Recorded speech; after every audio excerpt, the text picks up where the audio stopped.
ओम श्री गणेशाय नमः। जय श्रीमन नारायण, जय आदिशक्ति माता, जय भोलेनाथ, जय माता पार्वती।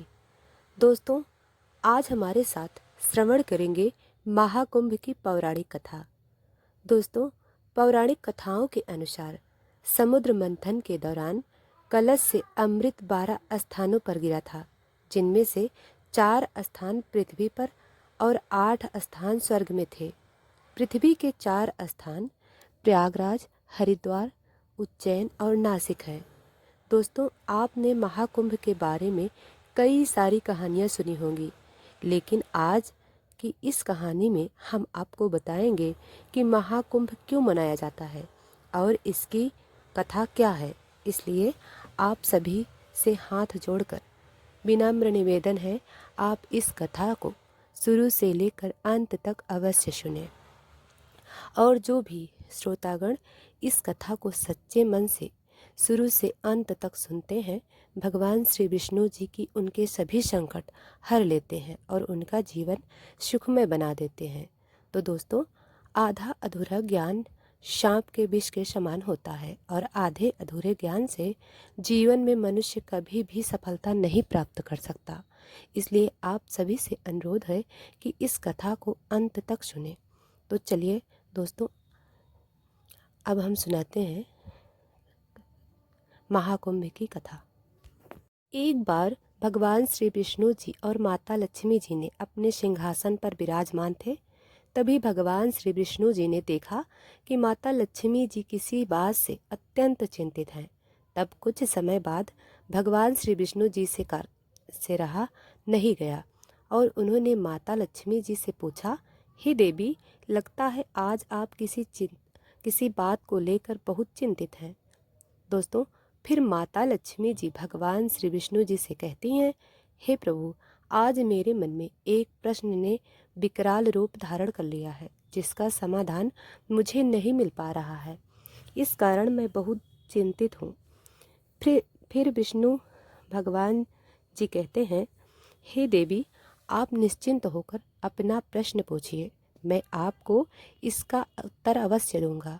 तब माता लक्ष्मी जी भगवान श्री विष्णु जी से कहती हैं, हे प्रभु, पृथ्वी पर महाकुंभ क्यों मनाया जाता है? कुंभ और महाकुंभ में क्या अंतर है? फिर भगवान श्री विष्णु जी माता लक्ष्मी जी से कहती हैं, हे देवी, मैं आपके इस प्रश्न का उत्तर कथा के माध्यम से देना चाहता हूँ, लेकिन आपको यह कथा पूरे मन से अंत तक सुननी होगी। तब माता लक्ष्मी जी भगवान श्री विष्णु जी से कहती हैं, हे प्रभु, आप निश्चिंत होकर यह कथा सुनाइए, मैं वचन देती हूँ कि इसे पूरी श्रद्धा से सुनूंगी। फिर भगवान श्री विष्णु जी माता लक्ष्मी जी को एक कथा सुनाते हैं, हे देवी, एक बार दुर्वासा ऋषि बैकुंठ लोक से आ रहे थे, जिससे रास्ते में उसकी मुलाकात ऐरावत हाथी पर विराजमान देवराज इंद्र से हुई। जो दुर्वासा ऋषि ने भगवान के प्रसाद की माला दी, लेकिन इंद्र ने अपने ऐश्वर्य के अहंकार में उस माला का सम्मान नहीं किया और उसे ऐरावत के गले में डाल दिया, जिसे ऐरावत ने अपने पैरों से कुचल दिया। भगवान के प्रसाद का अपमान देखकर दुर्वासा ऋषि क्रोधित हो गए और उन्होंने इंद्र को श्राप दिया, तुम ही तीनों लोकों सहित श्रीहीन हो जाओगे। फिर दुर्वासा ऋषि के श्राप से तीनों लोक एवं और स्वयं देवराज इंद्र श्रीहीन हो गए। असुरों ने देवताओं को पराजित कर स्वर्ग पर कब्जा कर लिया। एक समय देवराज इंद्र अपनी सभा में बैठे थे, जहाँ सिद्धि और विद्याधरगण उनकी विजय के गीत गा रहे थे। तभी गुरु बृहस्पति अपने शिष्यों के साथ देव सभा में पधारे। उन्हें देखकर देवताओं ने उन्हें प्रणाम किया, लेकिन इंद्र ने ना तो उनका आदर किया, ना उन्हें आसन दिया। दोस्तों, यह सब देखकर देवताओं के आश्चर्य बृहस्पति कुपित होकर वहां से अंतर्ध्यान हो गए। नृत्य और गीत समाप्त होने के बाद जब इंद्र सचेत हुए, तब उन्हें गुरु के अनादर का ध्यान आया, लेकिन गुरु के अपमान के कारण इंद्र का राज्य उनके हाथ से चला गया और वे श्रीहीन हो गए। इंद्र की राज्य लक्ष्मी समुद्र में चली गई। दैत्यों के राजा बलि ने इंद्र के राज्य पर आक्रमण कर दिया। देवताओं और दैत्यों के बीच भयंकर युद्ध हुआ, जिसमें देवता पराजित हुए। ऐरावत नामक महान हाथी, उच्च श्रवस्ती गज, अश्वरत्न आदि पुण्यात्मा पुरुषों के ही उपयोग में आने वाले थे, लेकिन आधे दैत्यों का अधिकार में न रहते हुए समुद्र में समाहित हो गए। अपनी इस स्थिति से चिंतित होकर इंद्र और अन्य देवता ब्रह्मा जी के पास गए और अपनी स्थिति से उन्हें अवगत कराया, जिससे ब्रह्मा जी ने भगवान श्री हरि का स्मरण करते हुए देवताओं से कहा कि इस स्थिति से मुक्ति का मार्ग जगत गुरु परमात्मा ही बता सकते हैं, इसलिए हमें उनकी शरण में जाना चाहिए। इसके बाद ब्रह्मा जी सहित अन्य सभी देवता बैकुंठ धाम पहुँचे और वेदवाणी से भगवान की स्तुति करने लगे। दोस्तों, जब देवताओं ने भगवान श्री विष्णु जी की स्तुति की, तब वे उनके बीच प्रकट हो गए। ब्रह्मा जी ने भगवान विष्णु से कहा, हे भगवान, देवताओं और ब्राह्मणों के कल्याण के लिए जो कुछ भी आवश्यक हो उसका आदेश दें, हम उसे पूरा करने को तत्पर हैं। फिर भगवान विष्णु ने कहा, हे संतों, इस समय असुरों पर अकाल कृपा है, इसलिए जब तक तुम्हारे अभ्युदय और उन्नति का समय नहीं आता, तब तक आप जैसे लोग दानवों के पास जाकर उनसे संधि कर ले। कोई बड़ा कार्य करना हो तो शत्रुओं से भी मेल मिलाप कर लेना चाहिए। दोस्तों, फिर भगवान श्री विष्णु जी ने संतों को एक कहानी सुनाई। उन्होंने कहा, एक मदारी की पिटारी में सांप था, जिससे संयोग बस एक दिन मदारी ने उसमें एक चूहा डाल दिया जो सांप को खाने के लिए था, लेकिन चूहा भयभीत हो गया। तब सांप ने उसे प्रेम से कहा, तुम पिटारी में छेद कर दो, फिर हम दोनों भाग जाएंगे। पहले तो चूहे को विश्वास नहीं हुआ, परंतु बाद में उसने पिटारी में छेद कर दिया। इस प्रकार जब काम बन गया तो सांप ने चूहे को निगल लिया और पिटारी से बाहर निकाल भागा।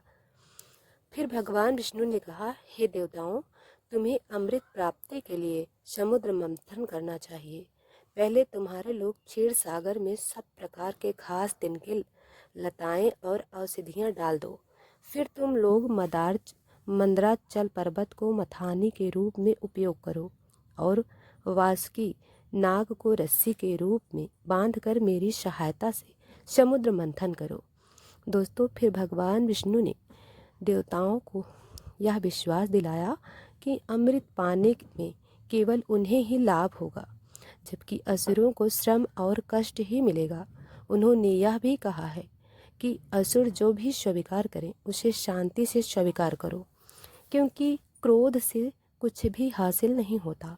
दोस्तों, फिर भगवान विष्णु के आदेशानुसार सभी देवता दैत्यों के राजा बलि के पास पाताल लोक गए, जहाँ राजा बलि ने तीनों लोगों को जीत लिया था। इंद्र ने राजा बलि को समुद्र मंथन और अमृत की कथा सुनाई। अमृत प्राप्ति के लोभ में असुरों ने देवताओं से मित्रता कर ली।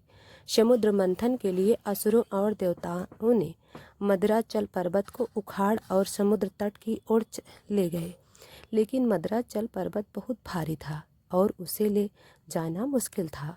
फिर जब सभी का उत्साह टूटने लगा तो उन्होंने भगवान विष्णु की स्तुति करना शुरू कर दिया। भगवान विष्णु गरुड़ पर सवार होकर प्रकट हुए और मदराचल पर्वत को अपने एक हाथ से उठाकर गरुड़ पर रख दिया। फिर वे देवताओं और असुरों के साथ समुद्र तट की ओर चल पड़े, जो गरुड़ ने समुद्र तट पर मदराचल पर्वत को उतार दिया। दोस्तों, इसके बाद देवताओं और असुरों ने नागराज वासुकी से यह वचन लिया कि समुद्र मंथन से प्राप्त अमृत में उनका भी हिस्सा होगा। उन्होंने वासुकी नाग को रस्सी के रूप में मदराचल पर्वत में लपेटकर समुद्र मंथन करना शुरू किया। असुरों ने देवताओं को वासुकी के मुंह की ओर खड़ा देख नाराज हो गए, क्योंकि वे पूंछ को अशुभ मानते थे। तब भगवान विष्णु ने वासुकी का मुख मोड़ दिया और देवताओं के साथ पूंछ पकड़ने की अनुमति दी। फिर सभी ने समुद्र मंथन शुरू कर दिया। मित्रों, जैसे ही मंथन होने लगा, मंदराचल पर्वत समुद्र में डूबने लगा, तो भगवान विष्णु ने कच्छप रूप धारण किया और अपनी पीठ पर मंदराचल पर्वत रखकर समुद्र में प्रवेश किया। भगवान विष्णु ने असुरों और देवताओं के लिए शक्ति और बल का विस्तार किया। फिर समुद्र मंथन करने के बाद अमृत की प्राप्ति में सफलता मिली और समुद्र में बड़ी हलचल मच गई। मछलियां, मगरमच्छ, सांप और कछुए भयभीत होकर ऊपर आ गए। समुद्र मंथन से उसी समय हलाहल नामक विष के भय से सभी देवता और असुर समुद्र मंथन छोड़कर भागने लगे। इससे बचने के लिए देवता और ऋषि मुनि भगवान शिव की स्तुति करने लगे और उनसे विनती की कि त्रिलोक को भस्म करने वाले इस विष से वे उनकी रक्षा करें। हलाहल विष के कारण संपूर्ण लोक पर आए संकट को देखकर भगवान शिव के हृदय में बड़ी व्यथा हुई, लेकिन वे परोपकारी होते हुए सज्जन प्रजा का दुख दूर करने के लिए स्वयं दुख सहन करने को तैयार हुए। उन्होंने उस हलाहल विष को अपने गले में धारण कर लिया, जिससे उनका गला नीला पड़ गया। जब भगवान शिव विषपान कर रहे थे, उनके हाथ से थोड़ा सा विष गिरकर बिच्छू, सांप और अन्य विषैले जीवों द्वारा ग्रहण किया गया था। दोस्तों, भगवान शिव के विषपान करने के बाद देवता और असुर फिर से समुद्र मंथन करने लगे। इस बार समुद्र मंथन से चंद्रदेव, जो अमृत के नावों से परिपूर्ण थे, प्रकट हुए। इसके बाद समुद्र मंथन से कामधेनु गाय, जो अग्निहोत्र की सामग्री उत्पन्न हुई थी, प्रकट हुई। साथ ही 4 दिव्य वृक्ष जात संताप, ब्रह्मवादिनी और कल्प वृक्ष प्रकट हुए।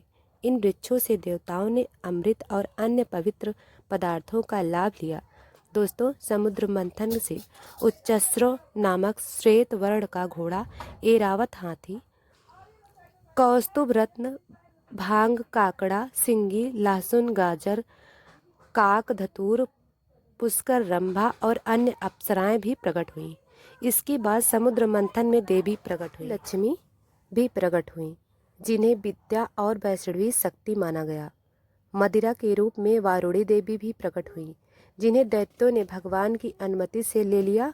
फिर भगवान धन्वंती, आयुर्वेद के प्रवर्तक और यज्ञ भोक्ता, अमृत कलश के साथ प्रकट हुई।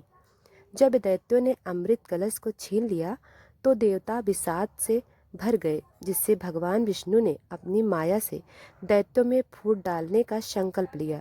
जो भगवान विष्णु ने मोहिनी रूप धारण किया और दैत्यों के बीच आकर्षक रूप से आकर उन्हें अमृत बांटने का वादा किया। फिर दैत्यों ने उनका विश्वास किया और अमृत कलश मोहिनी को सौंप दिया। इससे मोहिनी ने दैत्यों को अमृत पिलाने के बदले देवताओं को अमृत पिलाना शुरू किया। दोस्तों, इस दौरान राहु नामक दैत्य देवताओं के रूप में घुसकर अमृत पीने में सफल हुआ, जिससे चंद्रमा और सूर्य ने उसकी पहचान कर ली और भगवान विष्णु ने चक्र से उसका सिर काट दिया, जिससे उसका धड़ गिर गया, लेकिन सिर अमर हो गया और उसे ग्रह के रूप में स्थापित किया गया। राहु अब चंद्रमा से क्रोधित था और उसे निगलने के लिए दौड़ा। चंद्रमा भगवान शिव की स्तुति करने लगे और शिव जी ने उसे अपनी जटाओं में सुरक्षित कर लिया। राहु भी शिव जी की स्तुति करने आया और उनसे चंद्रमा को देने की प्रार्थना की। तब शिव जी ने कहा कि वे सभी भूतों के आश्रय हैं, देवता और असुर दोनों को हम प्रिय हैं। भगवान शिव को ऐसा कहने पर राहु ने उन्हें प्रणाम किया और उनके मस्तक में से स्थित हो गया। तब चंद्रमा ने भय के मारे अमृत का स्राव किया, जिससे उस अमृत के संपर्क में राहु के कई सिर हो गए। जब देवताओं ने अमृत पी लिया, तब भगवान ने मोहिनी रूप त्याग कर अपना वास्तविक रूप धारण किया। तब असुरों ने देखा कि देवताओं को अमृत मिल गया है, लेकिन उन्हें नहीं मिला, तो उन्होंने अपने हथियार उठाए और देवताओं पर आक्रमण कर दिया। देवताओं ने अमृत पीकर विशेष शक्ति प्राप्त कर ली थी और साथ ही भगवान का आशीर्वाद भी उन्हें प्राप्त था, जिससे वे असुर से युद्ध करने लगे। क्षीर सागर के तट पर एक भयंकर संग्राम हुआ जो देवासुर संग्राम के नाम से जाना जाता था। देवासुर संग्राम में इंद्र ने असुरों को पराजित किया और स्वर्गलोक को वापस ले लिया। दोस्तों, नारायण की कृपा से समुद्र मंथन की प्रक्रिया से लक्ष्मी का रूप प्रकट हुआ और इसके बाद वृष्टि होने लगी, जिससे कृषक वर्ग का कष्ट समाप्त हुआ। अमृत से वंचित असुरों ने कुंभ को नागलोक में छिपा दिया और फिर गरुड़ ने वहां से निकाला। इसी संदर्भ में जिन स्थानों पर कलश रखा गया वे स्थान कुंभ स्थलों के रूप में प्रसिद्ध हुए। दोस्तों, फिर भगवान श्री विष्णु माता लक्ष्मी से कहते हैं, हे देवी, अब मैं तुम्हें बताता हूँ कि कुंभ क्यों मनाया जाता है। सुनो, महाकुंभ में स्नान करने से पापों का नाश होता है और मोक्ष की प्राप्ति होती है। पौराणिक कथाओं के अनुसार देवताओं और राक्षसों के बीच अमृत के कुंभ को लेकर युद्ध हुआ था। इस युद्ध के दौरान अमृत की बूंदें 4 स्थानों पर गिरी थी: प्रयागराज, हरिद्वार, उज्जैन और नासिक, जहां कुंभ मेला लगता है। कहा जाता है कि महाकुंभ के दौरान गंगा नदी में स्नान करने से अक्षय फल प्राप्त होते हैं। धार्मिक ग्रंथों के अनुसार ब्रह्मा जी ने यहीं पर पहला यज्ञ किया था। महाकुंभ भारत में एक आध्यात्मिक, महत्वपूर्ण धार्मिक और सांस्कृतिक उत्सव है जो हिंदू धर्म में विशेष स्थान रखता है। यह पर्व हर 12 वर्षों में एक बार आयोजित होता है और 4 प्रमुख तीर्थ स्थलों प्रयागराज, इलाहाबाद, हरिद्वार, उज्जैन और नासिक में मनाया जाता है। यहाँ पवित्र नदियाँ गंगा, यमुना, सरस्वती और अन्य नदियाँ मिलती हैं। दोस्तों, महाकुंभ का महत्व हिंदू धर्म में आस्थावान लोगों के लिए आध्यात्मिक है, क्योंकि यह एक धार्मिक संस्कृति और आध्यात्मिक का अवसर है। अगर वीडियो पसंद आए तो लाइक, सब्सक्राइब करें, कमेंट करें।